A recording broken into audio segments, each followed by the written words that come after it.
vision.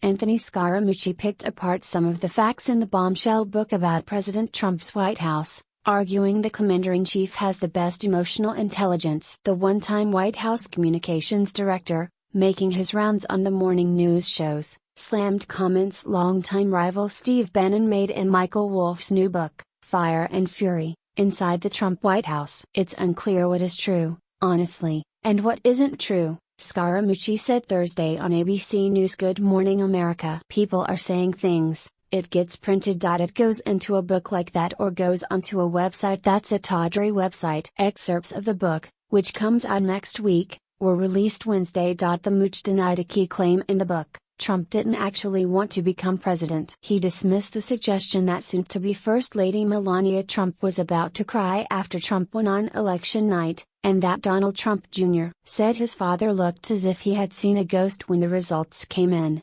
For someone to say he didn't think he was going to win, or that he was going to win by losing, I sort of think that's a bunch of nonsense, Scaramucci said later Thursday on CNN's New Day. He also swiped Bannon, who's quoted in the book saying Trump Jr.'s June 2016 meeting with a Russian lawyer at the family's flagship skyscraper was unpatriotic and treasonous. Bannon still thinks Trump is a great man despite public fight. The treasonous comment is absolutely ridiculous, Scaramucci told GMA. There's nobody less treasonous than Don Jr. Scaramucci also called the president's oldest son one of the most honest people he knows. The hedge fund bigwig didn't appear to address comments made about him in the book, namely that Bannon thought his July 2017 hiring as communication chief was a joke. The book caused a stir in the 24 hours since snippets have been released. An attorney for Trump specializing in defamation fired off a cease and desist letter to Wolff and his publisher Thursday to stop the book from hitting the shelves. Scaramucci,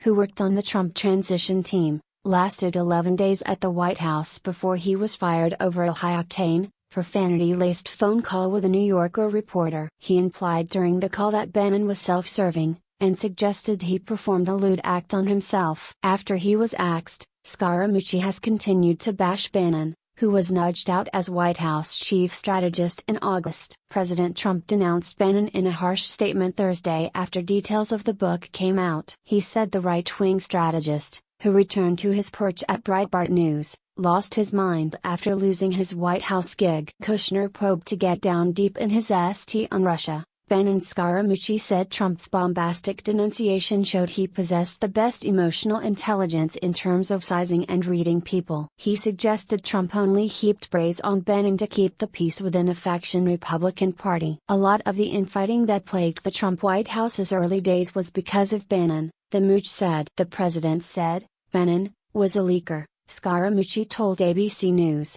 That was very clear, very declarative from the president. That tells you something about how he was operating in the White House, he added. And he dismissed suggestions made in the book that high-ranking officials, including Treasury Secretary Steven Mnuchin, Economic Czar Gary Cohn and National Security Advisor H.R. McMaster, thought Trump was incompetent. I don't think any one of those people thinks that the president is an idiot, dump or dope, he said on GMA.